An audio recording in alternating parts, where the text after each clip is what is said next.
Hello, Scorpio. Happy October 2019. This reading is going to be for Scorpio, of course, rising north node, moon sign as always. So I'm doing the reading a little bit different. First, I'm going to pull one card and maybe two after that to give you your main message. Okay, then I'll do a financial reading from the Money and Law of Attractions card deck, and then I will do a love reading from the playing cards. All right, so clear your mind, get yourself ready. Please click the notification button on my YouTube channel. I have a lot of followers. I have over 5,000, so I'm hoping for this to keep growing. So click the notification button when I go live on. Find my Facebook page when I go live there. On Instagram, I'm thinking of how I'm going to use Instagram.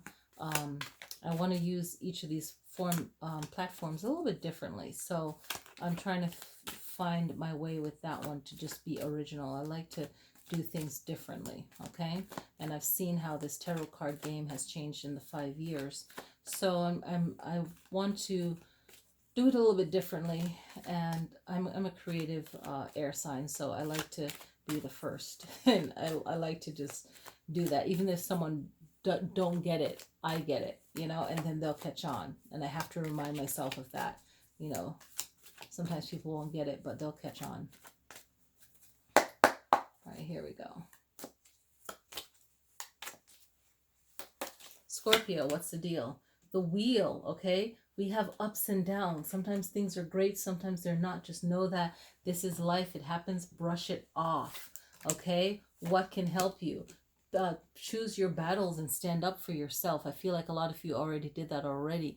Know that this is a continuous learning. 9 endings and beginnings. One thing will end, something new will begin within this lunar cycle, from the new moon coming up to the full moon in Aries. Okay, and the full moon in Aries, if you've been through a rough time, Scorpio, you got to use that Aries energy to give you that boost, because we're all elements in one. That old thinking of, oh, this moon doesn't work for me, that moon doesn't work for me. No, honey, work on yourself. Okay, so the next card is 8 of Cups. Get in tune with your emotions. Give yourself your own eclipse in your life where you need to walk away from something negative. Something can look good on paper, but it doesn't add up. You see how these cups are laid out? They're not laid out in an even pattern, and it's an even number. So if you feel like you need to walk away, time alone, change things up, do that. It's your right. Just know that we all go through cycles, and that 10 on that wheel of fortune, bring it back to 1, to the self, okay? Now, let's look at our financial report here. All right, so if you want money, if you feel like whatever is your what's your prosperity, what do you want? So this card is basically going to tune into that frequency for you, and I hope you resonate with it. Okay, rather than complaining, I will focus on positive aspects. I like that, aspects, another astrology term too. So rather than complaining, I will focus on positive aspects. Today I had a bad experience. I bought a phone from Best Buy on the 7th of, I'm sorry, that was July 30th, and it's buy as, and I didn't realize that. I bought it online, and on August 20th was like the last day that I could return it or whatever. Well, yesterday, the 30th of September, the phone screen went blank. I was trying to fix it, ended up calling 911 by accident, had to tell the lady sorry. Went to Best Buy in the afternoon. The guy, I was there for 4 hours. It was cold. The AC was blowing down on myself and the other guy waiting in the Geek Squad area. The guy was very helpful there. He put in some paperwork to try to extend the warranty. I don't know. It takes 4 days. Anyway, didn't help me from being there the whole long time. Came home, wanted to go to the Apple store, but didn't want to drive, 30 minutes away. So I was like, F it. So this morning I went there, and I have to pay to get it fixed because there's nothing they can do. It's buy as. So sometimes I didn't realize that. So, and I'd forgotten intuitively that I was going to trade that phone in. My spirit told me when I bought it, trade the phone in before that time, and I forgot to put an alarm in my phone to remind me. So I remembered that today. So anyway, I'm paying for it think it's $140 something to fix the screen, right? So this just reminded me of what I was going through today. Just giving an example, okay? So I wasn't complaining. I was trying to find the solution. I kept asking, so what's the next step we can do? What's the next step? What's the solution? So I found that solution. I think after I wrote an email to Best Buy, they're asking me to ship it in, but I was like, F it. And I tweeted about it too. And I tagged Apple in it and two Best Buy tags. But when I post the message, it wasn't to complain only. It was stating something, right? So I don't feel like it's a complaint. It's actually valid, right?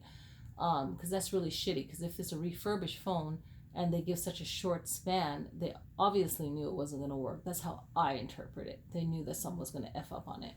So, not good business. So, instead of me complaining, I was finding solutions. And I looked at it as a blessing. I fixed the phone. I could trade in that iPhone 8 for something else. I got it for my son, so I didn't want to get him like the newest phone.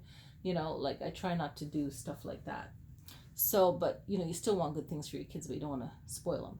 So rather than complaining, I will focus on positive aspects. So something positive will come out of it. It's all in the way how you handle it. So what is my prosperity? It could be I get an upgrade, even though I have to go through X, Y, and Z. I get an upgrade, but then I forgot to put in a reminder over the summer to, hey, trade this phone in at Apple, because that warranty is a short time.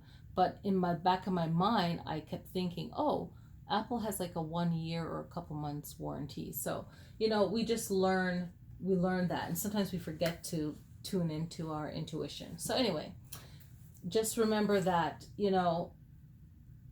we need to look at the positive aspect of things, and then say, hey, something really cool can come out of this.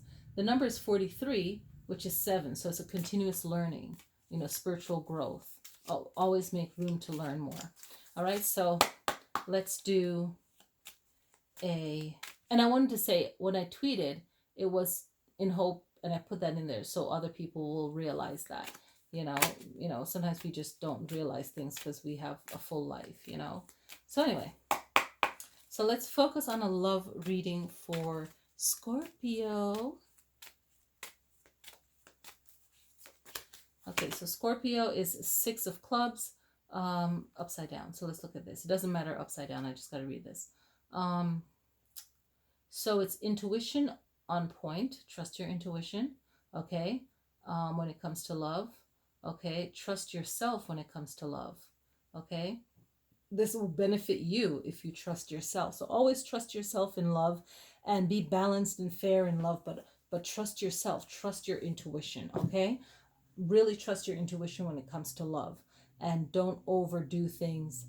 Just be really aware of it. And this is fire, so really encourage yourself. This is a fire element, so really be in that love, that love feeling. It's perfectly fine, but make sure that you trust yourself. Okay. And also being creative in your love relationship will help anything that is not going as well as you think it should be. Okay, because it's always that intuition. Maybe there's something creative that needs to be done in that aspect. So I want to thank you guys for watching. Happy October, and I will see you guys next time. Peace.